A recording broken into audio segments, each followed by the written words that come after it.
તો સાથી મિત્રો આપણે છે મટાણા ગામમાં અને અભેસીભાઈ છે તો કે રાકેશ તાલુકા પંચાયતમાંથી ચૂંટણી લડી રહ્યા છે કોંગ્રેસમાં અને એની સાથે છે રામભાઈ. તો રામભાઈ તમારું શું કહેવાનું છે?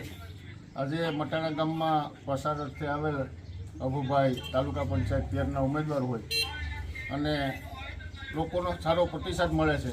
લોકો ઉત્સાહથી મતદાન કરે એવી લોકોને અપેક્ષા પર રાખીએ અને વિનંતી પણ કરીએ છીએ.